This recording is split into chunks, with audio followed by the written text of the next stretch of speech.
This is the Extensionists, Conversations with Great Thinkers in Agriculture. I'm Toban Dyck. And I'm Jay Whetter. Hey, Toban. Hey, Jay. We have a guest today. We do.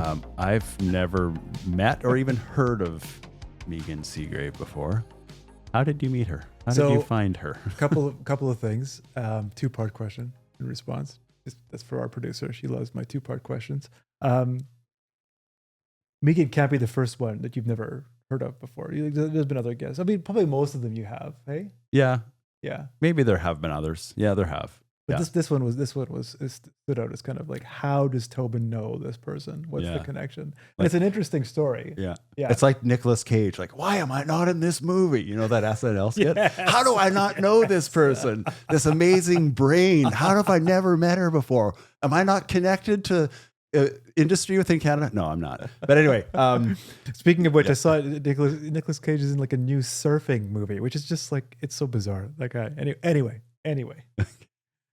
I'm not going to watch it, I don't think. Yeah, it was bizarre. So Burr Forest Group's project manager, Ashley Robinson, we were searching for kind of companies that get cluster or organizations that get cluster funding through the federal government. And so, we came across get this right. Yep. Bioindustrial Innovation Canada. Bioindustrial Innovation Canada. We came across them. And so Google search, Meaghan Seagrave's name came up. It was a cold call and gave her a shout.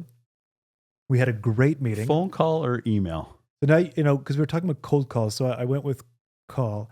Yeah. I do both. So I'm of that kind of, Yeah. I may have emailed first because it was probably a day where I was emailing a lot of people, but I'm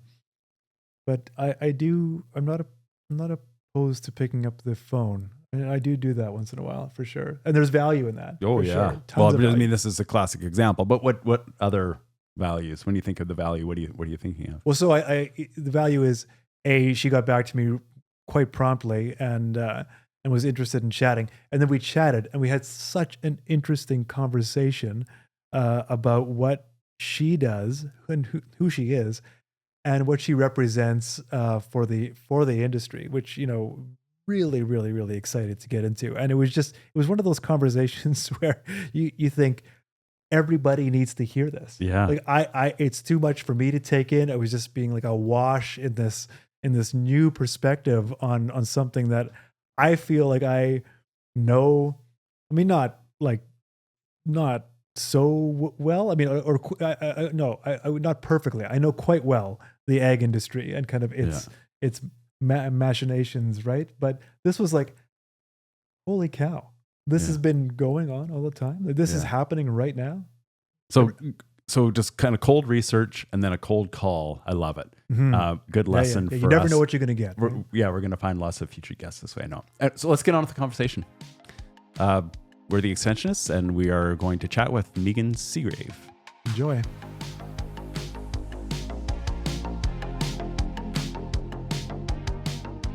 Hey there, listeners. If you're enjoying the conversations here on the Extensionists, you will probably love to get our newsletter.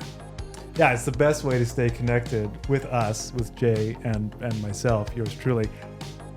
I'm excited about the newsletter, to be honest with you, because I think... Why are you excited? Well, so many of our guests have... Sorry. Why are you excited about it? Say that differently, Jay. So many of our guests they say so many things of interest, right? And I feel like the newsletter will be a great way to share that with our listeners. Like quick take-homes? Yeah. Summaries? Yeah, absolutely. One-liners? Absolutely. Yeah. I think about each guest, we could probably write a whole bunch of articles from each of our guests, right? So to give our newsletter subscribers like summaries of the key takeaways of these things plus information on upcoming guests, all the listeners have to do is go to theextensionists.com and follow the prompts to sign up for the newsletter. I think it'll be great.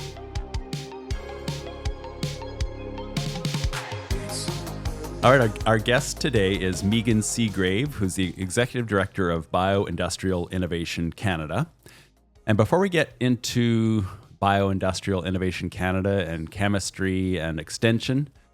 Meaghan, we know that you are a traveler. One of the things you like to do is travel. What's the favorite? I'm going to ask you the favorite place you've ever been, and I know you're going to think it's like 25 different things.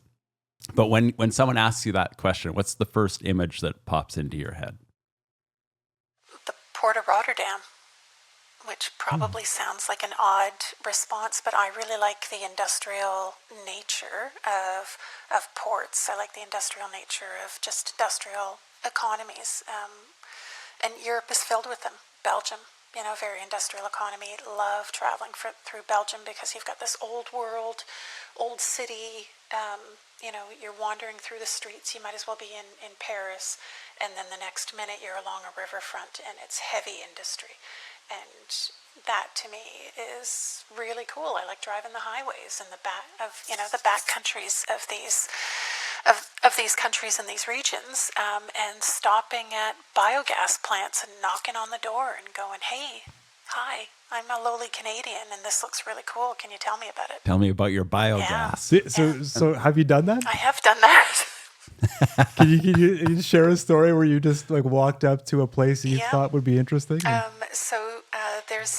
There's a large sugar cooperative and factory in the Netherlands called Suiker Unie. It's all sugar beet based. They do it's a massive biorefinery. So they do everything from biofuels to biogas to bio-based products and sugar. The same way that we would have like Rogers Sugar or Atlantic Sugar here in Canada, they do sugar from sugar beets. And a couple of colleagues and I had an extra day, so we rented a car and started driving around and literally drove up to this Suiker Unie plant. Didn't know what it was because it didn't have a sign outside of it, but it was massive.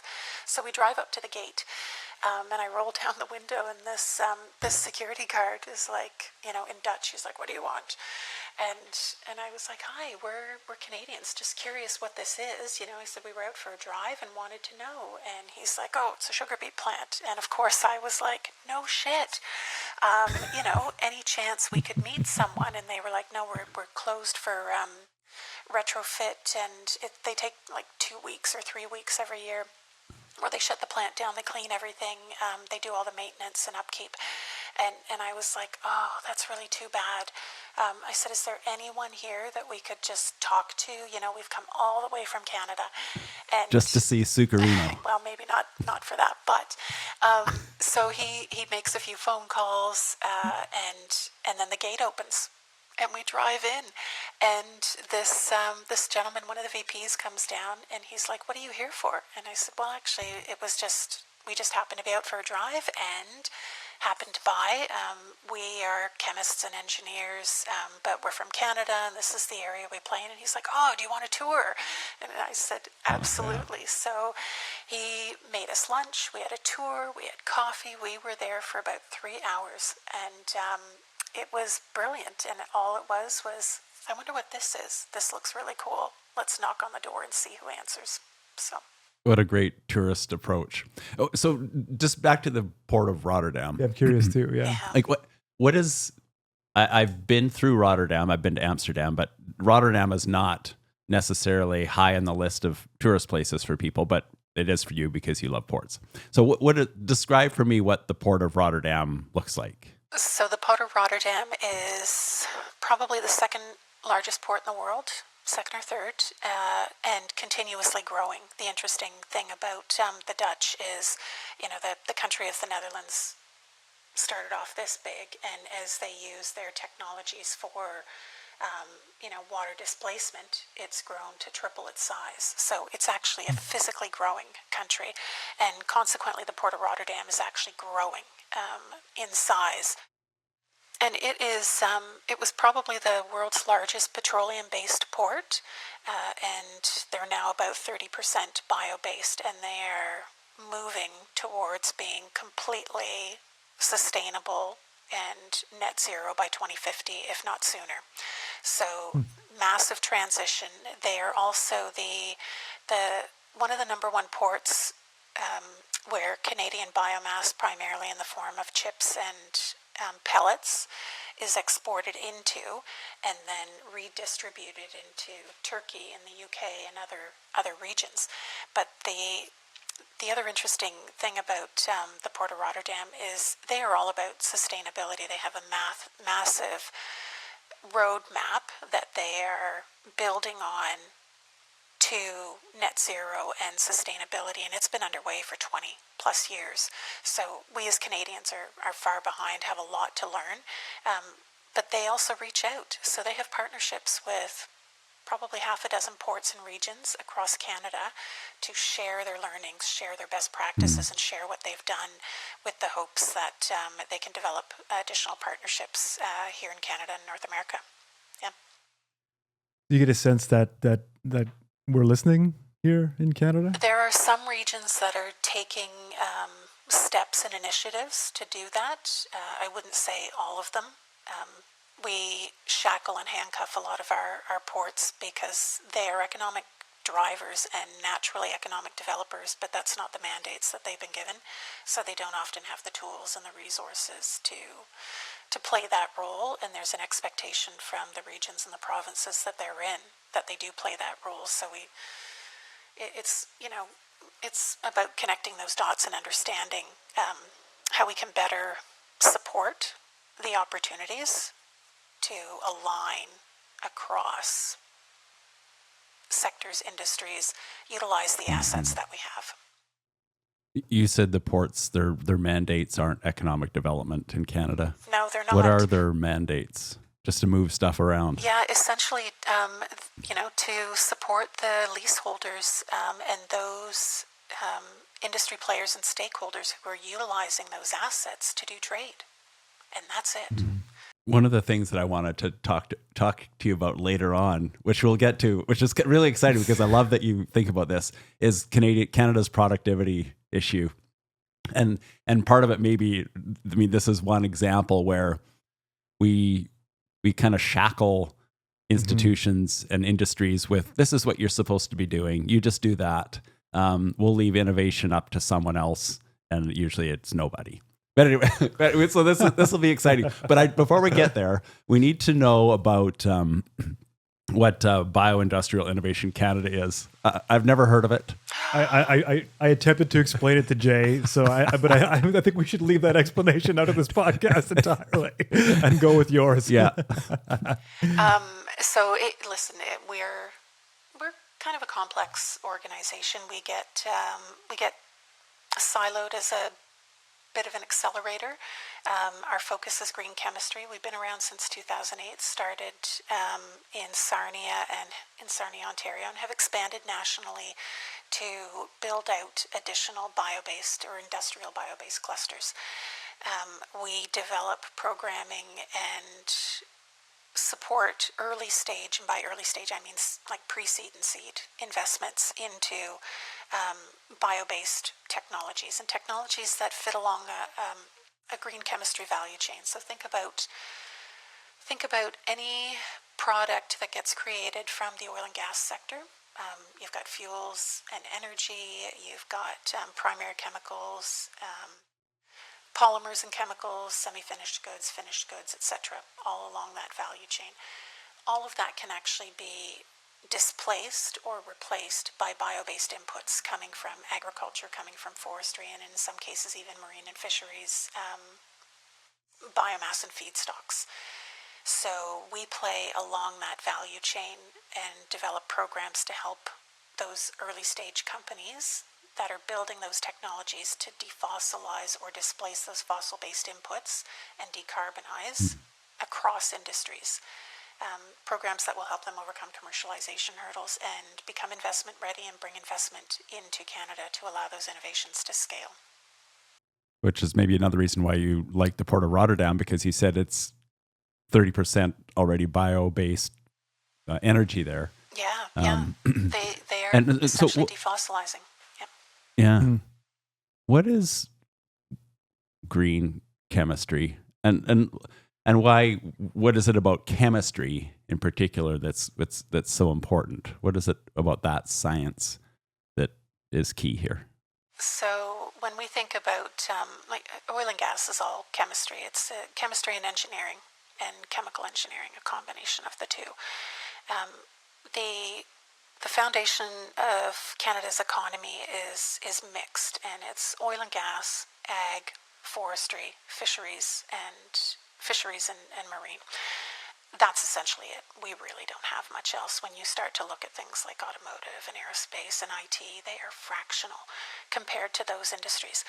Green chemistry is taking everything that we currently do with a non-sustainable source, which is pumping oil out of the ground, and all of that making its way into a multitude of sectors and industries across our country, whether it's energy, transportation, automotive, aerospace, food, construction, you name it, and displacing those inputs with green-based primary chemicals, green-based energy, green-based polymers, green-based goods, products, semi-finished goods, you name it. So green chemistry is really just about defossilization and displacement of those existing fossil-based incumbents. Many folks don't really understand the amount of fossil-based products that are in our society.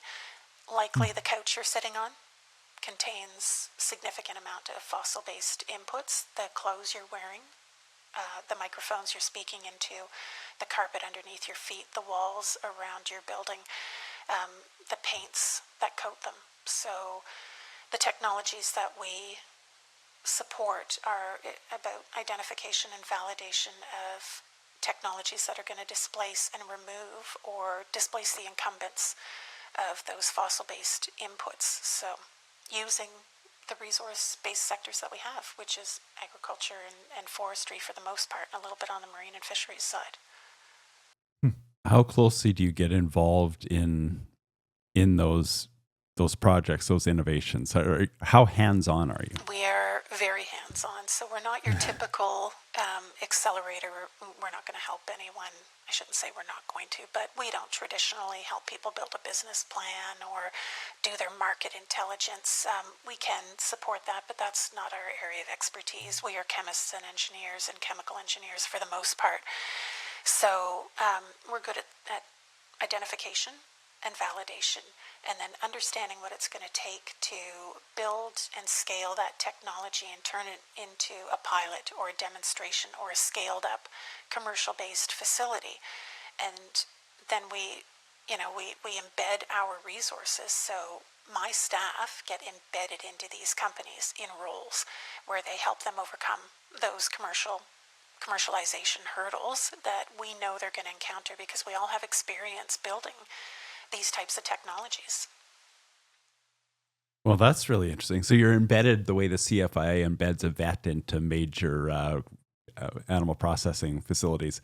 And is this a long-term embedment, if that's a word? Like, what is? Yeah. And how are they involved in as much as the company wants them to be, or are they really pushing hard on some initiatives and sort of leading the company? So it can be any or all of the above. It is really up to the company. We don't support where we're not. So on that note, then, does the company phone you and say, "Could you please embed somebody? We're trying to build something here," or how does that happen? So it's usually an introduction by a third party, whether it's a government agency, maybe it's the NRC, maybe it's just a colleague within another organization. We get an introduction into these companies, and the first thing we do is look over the technology and spend a lot of time with the developers or the founders of the technology, so that we understand it.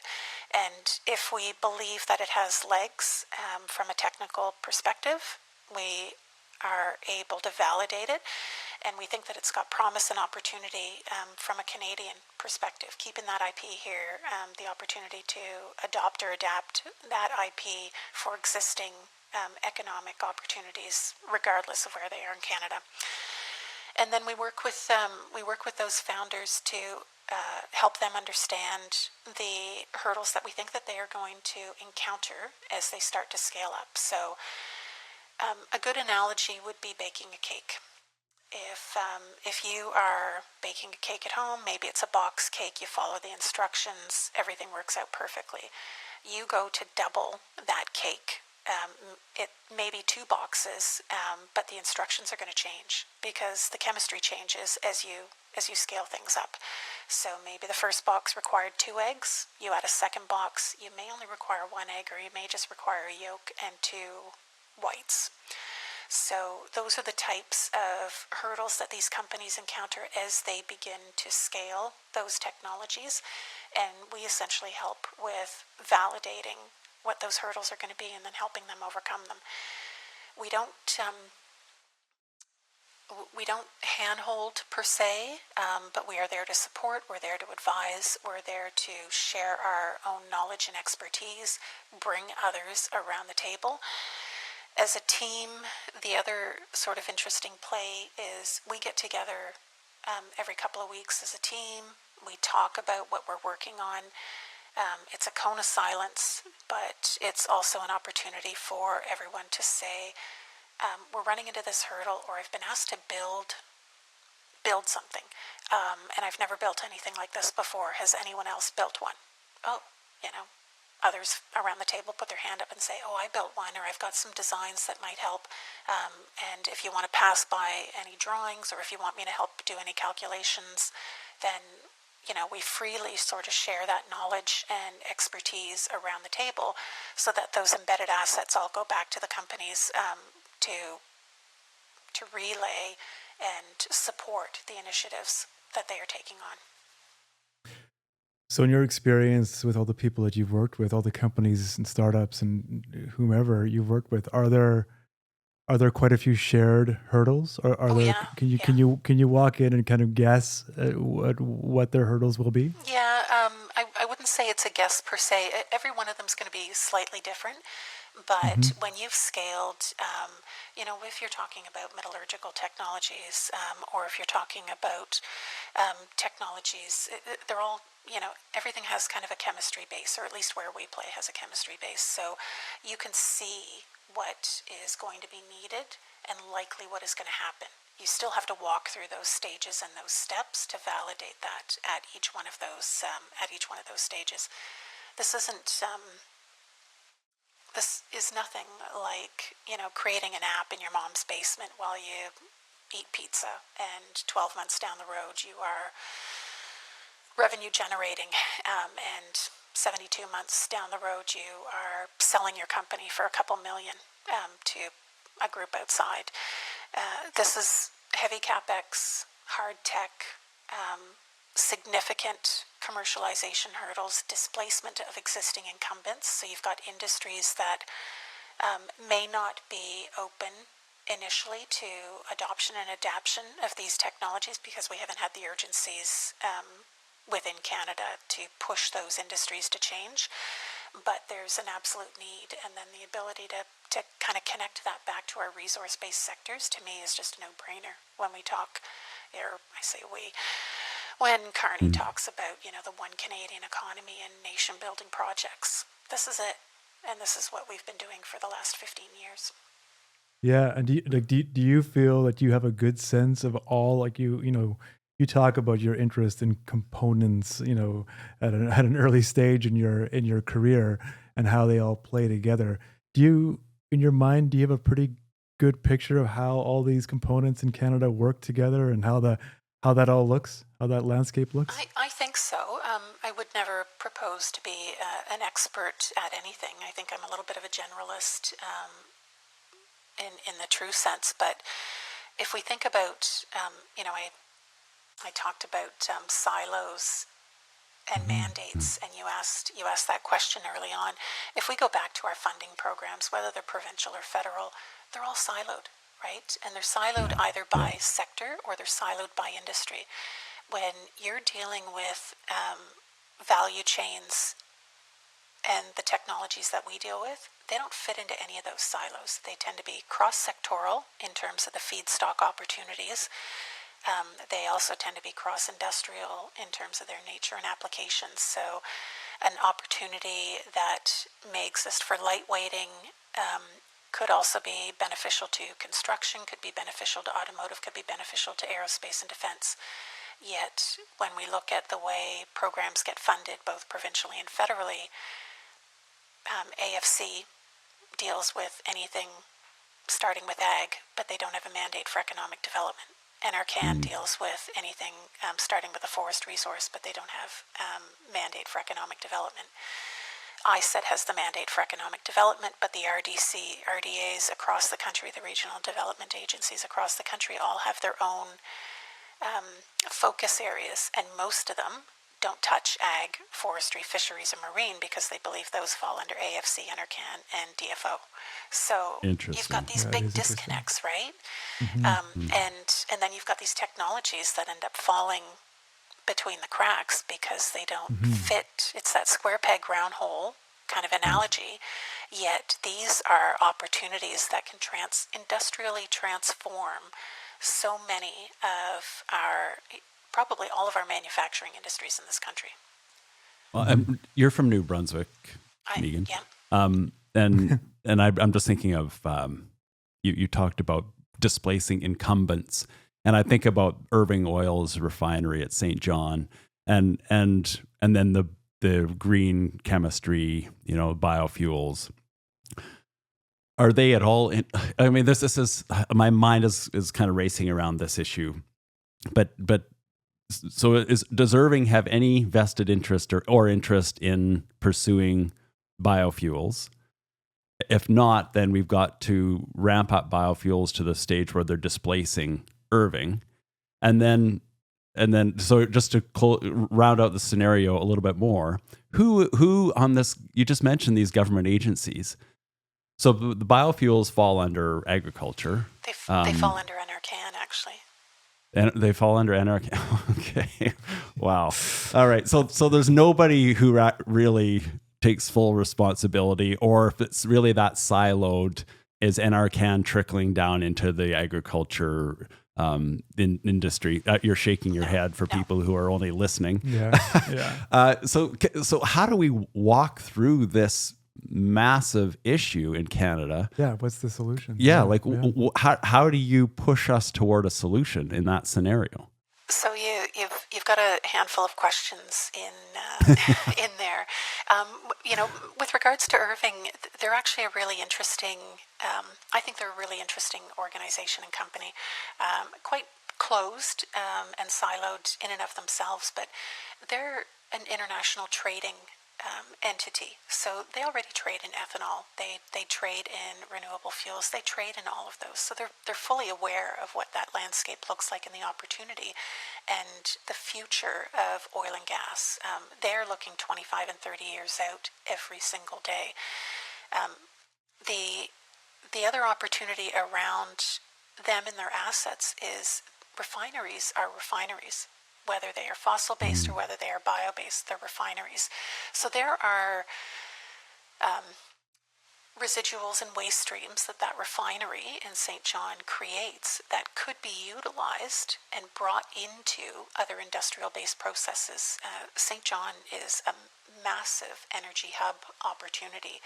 The Irving's own mining assets, they own oil refinery assets, they own renewable fuels assets, bringing those all to bear, or at least understanding how they're all interconnected, or the opportunity to connect the dots between them and use them as inward investment attraction for additional technologies maybe that could leverage the gray hydrogen coming off the refinery, like volumes and volumes of gray hydrogen that could then be utilized for energy sources or gas fermentation capture, which reduces their, greenhouse gas emissions and creates additional chemical resources that could then be sold under their banner. It's just a matter of looking at it in a different aspect, I guess, coming at it with a different lens. So maybe Irving is a bad example in that they're already quite integrated. But I'm sorry, you're speaking like a chemist and you're over my head often. What is gray hydrogen? Just to do a little sidebar. It's just plus what its source is coming from. So because it's coming out of an oil refinery, it's not going to be considered green, which means it's not Okay. coming from a renewable source. Okay. But they're producing significant amounts of it, so why not utilize it? Instead of wasting it, right? Utilize it as an input, and to reduce the energy consumption of another industry player, or to reduce the energy load on another industry player. Co-location. Okay, again, I think of Irving, and I'm thinking, how does government help or get out of the way and let them just run with it? Because you said they're 25, 30 years into the future, which is probably way ahead of anyone in agriculture and definitely way ahead of anyone in government. So there's that question. But maybe we could park that, because I want then go back to this agriculture issue, innovations within agriculture, especially in the green fuels. Do we have a government situation that is hampering potential progress there because the jurisdictions are overlapping and siloed and not streamlined enough? I think we are. You've hit on a couple of points. So we're at this inflection point. If we think about, Carney talking about a one Canadian economy, nation-building projects, but agriculture doesn't usually fit in to those because agriculture is funded by province, a little bit by region. So it's again, you've got these borders that we're dealing with. The other hurdle is we haven't had any urgency in this country, right? We've got 100 million acres of agricultural land. We've got like 500,000 hectares of forestry in this province, in this country, that we can leverage, but a lot of it goes unleveraged, underutilized. I mean, just the province of New Brunswick, I think it was 2022, they identified 1 million acres of agricultural land that had been abandoned, just in a short period of time, and more of it was being taken out of production because they just didn't have the farmers to farm it. Well, we look at these as hurdles, but I mean the rest of the world looks at this as opportunities. We have no shortage of land. We have no shortage of water. Maybe Alberta, a little bit drought. But apart from that, we have all of the assets. And frankly, from a climate perspective, I think you're going to see Nova Scotia and New Brunswick slowly turn into the next Napa Valley with regards to the agricultural crops that they're going to be able to grow, because the weather here is changing so much and so fast. But we're not being impacted, so we don't have the same urgencies that California is suffering, that Texas is suffering. I mean, that Europe is suffering. We're not dealing with the policies that Europe has to deal with in terms of the Green Deal, which is restricting what they can plant, where they can plant it, and how much they can plant. Same thing on the forestry side. We don't have policies around deforestation here. Frankly, we only harvest 2% of our allowable cut in this country, across the country. 2% of the allowable cut, and the allowable cut is less than 20% of our cut. So, we're talking very small numbers, which represent opportunities for inward investment. They represent opportunities for existing industries to come and play, or existing industries that are here to invest and grow. If we could get our act together across the siloed departments, ensure that they all have either similar mandates, or we create nation-building projects that allow for those cross-sectoral and cross-industrial opportunities. Maybe the way that ISED had approached the superclusters, a decade ago. Yeah, just a thought. Yeah, are you hoping to bring some of this into the new ag policy framework as those discussions start in the next year or two? I feel like we have been talking about this since about 2017. Same thing over and over again. And to shift within a single department is a very difficult thing to do. AFC is a difficult department to make anything happen in. They're great. They've got great researchers. They are very knowledgeable, experienced staff, but big cogs. And to try and get them to shift and change, even around those policy frameworks. But you said earlier, AAFC has no mandate for economic development, which is just, and I totally understand that and believe that. Obviously, when it's not a matter of belief, it's a fact. But that's very interesting. It's not our mandate, so we're not going to bother with that. And then why would anybody take initiative? Because there's probably not a lot of appreciation for initiative within some agencies. You said something earlier, and I wrote down no urgency. I'm not sure that's the right word you use, but why Canada is not innovating. And was that the phrase? Yep. No urgency? No urgency or lack of urgency. Right. So that, and you gave the Napa Valley example of how the climate change in the Annapolis Valley or parts of Nova Scotia, New Brunswick, could be growing grapes and producing wine. But why bother? Like, why would we need to do that? Like, we could, but who cares? Like, we're happy with what we're doing now. Like, so I want to kind of evolve into the extension communications part of this, and we have been talking about it because this is all about the silos.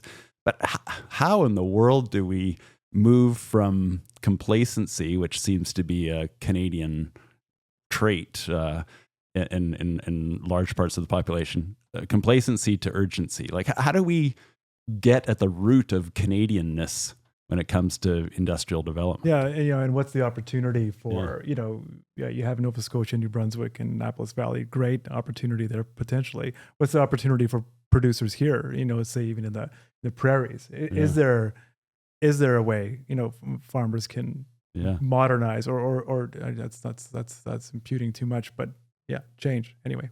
So, from an urgency perspective, or to bring urgency to me causes industry to change, or forces industry to change, and we've had the kick in the pants from the U.S. or the administration in the U.S. Right? Trump imposing tariffs, not just on the goods that we are importing, whether it's raw resources or whether it's an entire industry like automotive. That kick in the pants has forced our producers, whether they're ag, forestry, marine fisheries, to look at additional markets or to look at different markets from the U.S. Europe is probably the most, I guess, the closest market to us that we would look at from an export or partnership opportunity perspective. Europe has a lot of hurdles when it comes to land, when it comes to cost of energy, when it comes to the types of goods that they allow into their country. So that is going to force our industries to change the way they do things. Hence, the urgency is coming, and it's starting to push things like our producers and our industries and our manufacturers. So the exporting into the U.S., I don't want to say it's been easy, but it's a known exercise. We've been doing it for 100 years. They are a major export partner. Exporting into Europe is somewhat known, but becoming more and more fraught with hurdles. And those hurdles have all been related to the Green Deal. Policy coming down from the European Union that has said if you cannot demonstrate the carbon intensity of your product and that it is equivalent or lower carbon intensity to existing products here in Europe, we're going to tariff you on those imports. That's everything. Doesn't matter if it's an raw agricultural product being exported or if it's, I don't know, a computer or a piece of equipment that we are exporting or a piece of furniture. Our manufacturers and our producers, frankly, don't have a lot of experience doing that.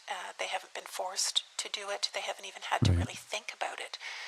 But little by little, these are becoming evident hurdles. And as economic developers, we need to help our SMEs and our M&Es understand that there is a great opportunity, and we are very well aligned with Europe, and we can insulate ourselves from that U.S. economy by exporting and creating partnerships with Europe, but we need to understand what they need. So we need to help ensure that our producers are using, lower carbon inputs. They're putting in play technologies or adopting technologies that are going to increase their productivity and, frankly, overall global competitiveness in order to be successful in that market or those new markets, those new European markets. So that kick in the pants that has happened, the ability to, or the need to insulate our economy and mitigate against the trade tariffs that we are feeling from the U.S. and Trump is forcing us. The other piece of that is, although we're a nation primarily of small, medium enterprises, we do have a number of multinationals, but most of those multinationals are European or U.S. Parent.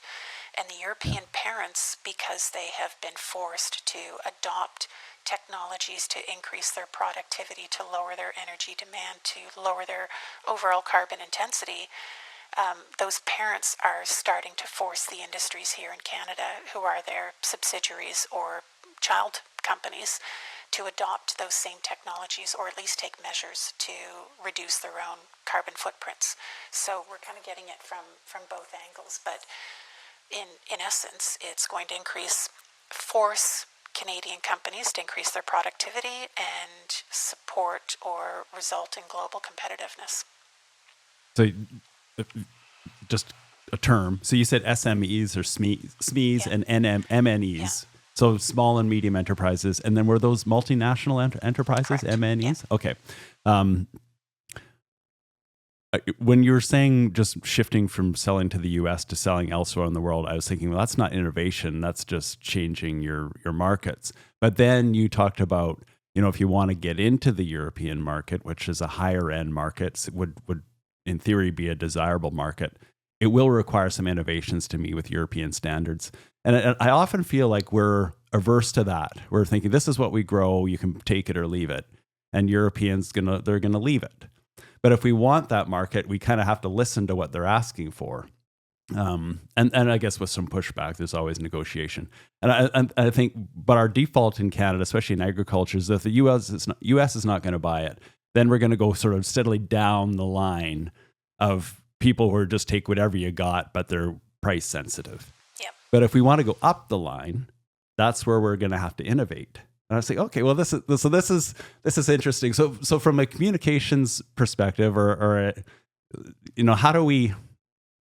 how would you inspire industries and even farmers to look at these sort of innovative or higher end markets rather than taking sort of the easy sell route, if I could say that? I think it goes back to productivity and competitiveness. You want to decrease farmers, producers, whether they are forest or ag, producers or fisheries and marines, they want to reduce their overall costs, right? And those costs are going to be based on inputs. They're going to be based on what it costs to harvest, what it costs to produce, process, ship, etc. So if we are looking at European economies that are forcing these producers to better understand their carbon inputs, their carbon footprints, their carbon intensity, they're automatically going to, in order to do that, they're going to need to adopt and adapt technologies within their existing business. That's going to naturally increase their productivity, lower their costs, giving them an advantage over their neighbors, or giving them an advantage over another producer or processor. So that's ultimately increasing their global competitiveness. It's a win-win, and it's a matter of changing the outlook and, frankly, even the culture within our resource-based sectors, and hopefully within our line departments that are supporting research, innovation, and commercialization within these sectors. I'm curious about this. So is there a parallel universe somewhere in which Canada isn't a reactionary economy, where we could have seen all of this and led in a way? And then And then in addition to that, does Canada have the component parts to do that? Canada really could easily take the lead, and maybe we will 30 years from now or 50 years from now. And I say that with a little bit of tongue-in-cheek and trepidation at the same time, because we are the only ones that have all the components, all the parts. We have all the assets. We have the crops, we have the forests, we have the water, we have the oceans. We are not being impacted to the same respect by climate. I mean, we are, but we're not dealing with the same hurdles that, California, Texas, or even Spain. I mean, 2 weeks where it was over 45 degrees, like people dying in their homes, right? We don't have a population crisis. If anything, we actually need to increase our population to help increase the productivity that we've got in this country. So we have all of the pieces of the puzzle to grow a sustainable economy, and we're the only ones. Europe does not. I mean, we've already got 85% of our grid that's green, clean, and renewable. So we're the only ones in the world with that kind of an energy grid. We're the only ones in the world who have excess land that can be cultivated. We're the only ones in the world who do not even get close to harvesting on our allowable cut from a sustainable forestry perspective. Like, we've got more than 10% of the world's sustainable forests, and we harvest less than 2% of them on a yearly basis. So we have the pieces of the puzzle. We just need the leadership. We need the understanding of what the opportunity looks like to be able to execute and do something about it. And frankly, if we don't, I think what we're going to see more of is inward investment from European and US entities coming into Canada, which can be great from an economic development perspective, but that is not going to be Canadian IP. So it's going to be come, take, export, and move on. How do we fix that? We're smart enough. We're just, is government in the way, or is it our mentality or our approach in the way? What is the issue? Yeah, here? I think it's a few things. I don't think government's in the way. I think we just need the leadership to be able to understand where the gaps are and then how to connect the dots. And we need a culture shift at the same time. We're sitting pretty in this country. We don't have that urgency. I mean, how many of us can take a Friday off on a summer, make a summer long weekend happen without any real consideration of, does it really matter? Yeah. Does anybody care? I can tell you that, from a government perspective, as an organization that works a lot with government, I have a lot of respect for our civil service. But I know that when August hits, I will not be able to get a meeting with anybody. It doesn't matter what level within a line department they happen to be. It is just constant out of office replies for the entire month. Nothing happens in August.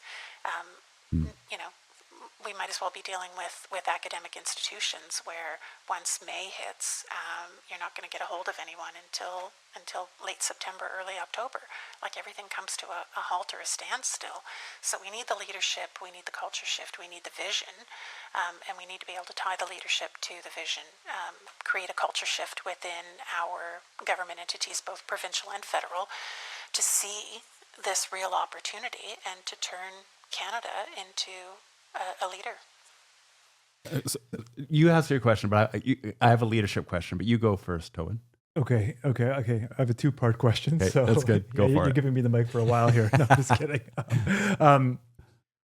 Just to tie this into extension and kind of your role and your activities in that field, what has worked for you, and what do you see being an effective approach, extension related? And then the second part of that is, what can the three of us do in terms of an action item taking away from this? What can the three of us do to help break down these silos? Excellent. Those are challenging questions in terms of what the three of us can do. Harp on the communication side of things. It blows my mind how few folks really understand the assets that we have in this country, and not just ag and forestry and fisheries and marine that I keep kind of harping on, but we have stranded assets, and we have assets like ports. I mean, there's 500 ports in this country, maybe only a dozen or 15 of them that are sort of nationally recognized ports, but another few hundred smaller ports that we can leverage with regards to moving feedstock, moving biomass, moving product, keeping our economy going. Communication to increase awareness of what those opportunities look like around economic development enablers and economic development organizations within our provincial and federal governments, because the conversations that I've had with federally, with finance and treasury, with folks within ISED, they understand where that knowledge exists, but they don't access it. So only when there's a need, when they need something explained, do they reach out to maybe the NRC or NSERC or one of the other sort of science and technology-based entities. But apart from that, finance and treasury responsible for where all the money goes, who gets access to it, how it gets delivered, and then the economic development mandate falling within ISED. Yet, if we go back to what the hell's the foundation of our economy in this country, oil and gas, forestry, agriculture, fisheries and marine, and that's it. And those pieces of our economy don't fall under the purview of ISED and don't fall under the purview of the regional development agencies across our country. So we need to better connect. We need to better communicate. We need to open the eyes of folks within our government, and we need that leadership and the vision to be able to connect all of those dots. So it's almost like, it's awesome. It's almost like we've assumed that these primary industries don't need our investment in innovation. We're going to innovate somewhere else down the stream in manufacturing or whatever, and we're kind of given up on the core of our economy. And in terms of innovation priority, I think that's so fascinating. And so just to bring it back to agriculture, so how do you said there's no mandate for innovation or economic development, no mandate for economic development, which I've brought up now twice within Agriculture and Agri-Food Canada. And then you mentioned leadership. And then you also spoke somewhat highly of the government. So I'm going to wrap those three things together. So how do we make Agriculture and Agri-Food Canada a leader within agriculture? And maybe that's changing the mandate to include economic development. But how do we get that agency to be dragging agriculture forward? I would really love to see them expand on their cluster models. So they've got agri-side-based clusters, which are really focused around R&D, and they've been running these for about 15 years. Maybe 20, but definitely 15.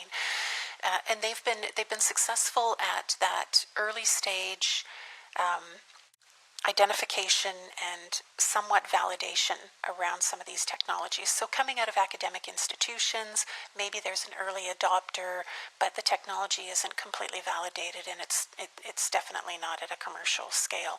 But building upon that to commercialize and actually scale up, a further focus down that pathway would be grand. And frankly, there isn't really anyone that does that. There's an assumption that industry is going to take it after it's been semi-validated, and they're going to put the investment in. First of all, they're going to be able to identify it. They're going to want to adopt it. They're going to put the investment in to adopt it, and they're going to take all the risk to do it. That doesn't happen. That doesn't happen within the culture in Canada. It certainly doesn't happen within the business culture in Canada. So we need funding, whether it's AFC, whether it's a mix of AFC and NRCan, or it's a new national type program, like a Building Canada program that's all about commercializing these technologies here in Canada and helping them scale. and helping them scale in Canada with early adopters and adopters in general along these value chains. So we need manufacturers in Canada to adopt the IP and the technology that's being created here in Canada.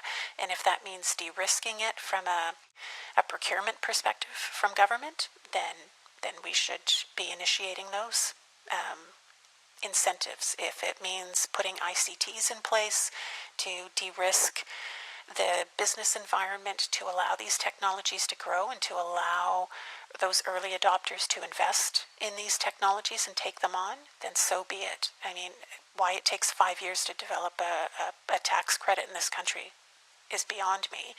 And why we can't have tax credits that are cross-sectoral in nature as opposed to, we're going to do clean tech and it's only going to be available for solar and wind. It's like, well, wait a second. Clean tech could involve ag, it could involve forestry, it could involve fisheries. Oh no, wind and solar only. And it's like, well, why would we not want to create a business environment within this country that allowed IP to succeed, Canadian IP to succeed, and incentivize the SMEs and the M&Es within our backyard to actually adopt that technology and prove it here, so that it gains market traction that can then grow in global opportunities. I love it. Yeah, me too. Yeah. Meaghan, what are ICTs? Investment tax credits. Sorry, ITCs. Oh, Yeah. ITCs. Okay, gotcha. Okay. We have to wrap. I feel like I want. This is the tip of the iceberg. I know. I want a part 2 of this someday, maybe season 3. Meaghan, thank you so much. I loved getting to meet you by Zoom or whatever we're doing here today. I love it, and you've got some great ideas for pushing Canada forward. Thank you. You're welcome. Yeah, thanks so much. Yeah, it's a pleasure.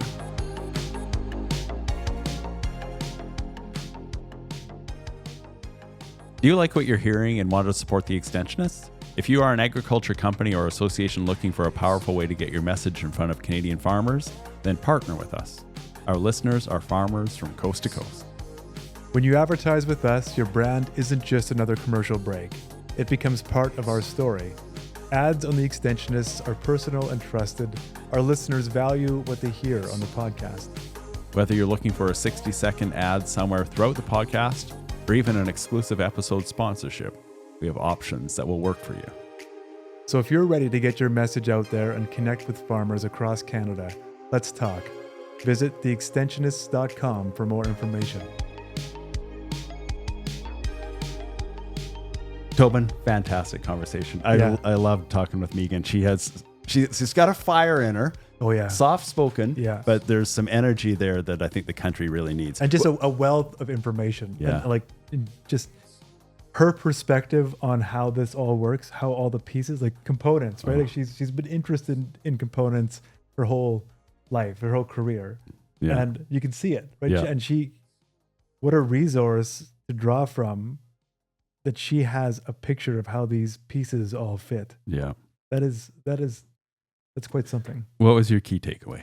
My key takeaway was what she sits on, the well of information she sits on, is one that I think very few people know about.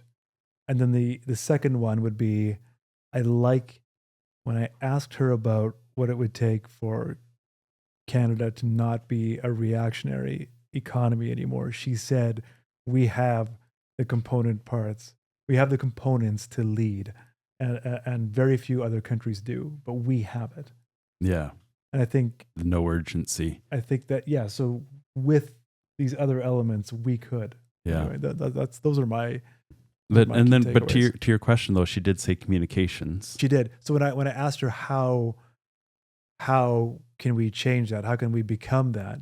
What steps should we take? And it was an emphasis on communications, like communicating. And then she said, communicate our current assets, but also our stranded assets. Yeah. Right. Which was interesting. I mean, I've never heard that phrase before, but and then she went to ports. Yeah. And talked with the hundreds of ports that very few ports. people know about, and that they are to talk about them as economic drivers, Yeah. as opposed to Like in my mind, every single Canadian needs a lesson in productivity and economic development, and Right. a response, and then a response. It almost has to be part of our civic responsibility. right. Like, what are we doing to, if not contribute ourselves, open the door to economic development? Mm-hmm.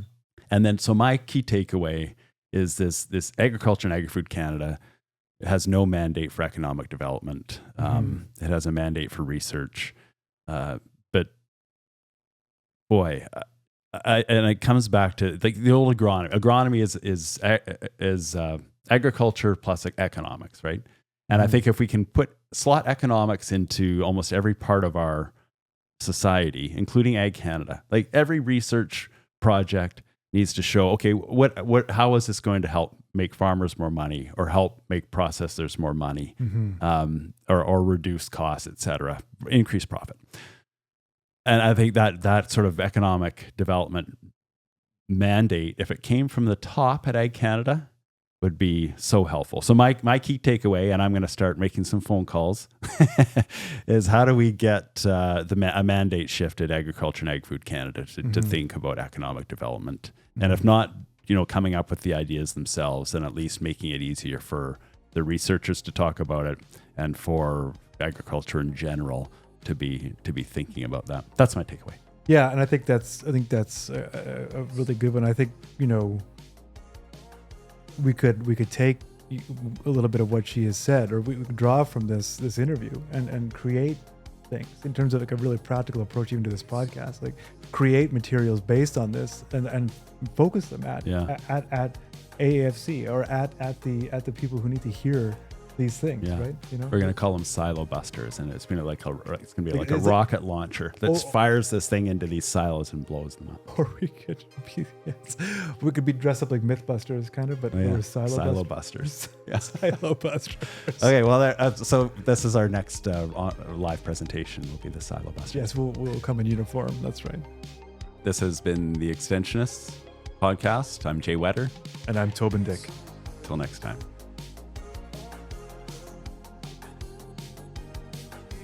This has been a Burr Forest Group production. We also want to thank the people working behind the scenes to make this podcast happen. Abby Wall is our producer and editor. Ashley Robinson is our coordinator. And Michelle Holden is our designer.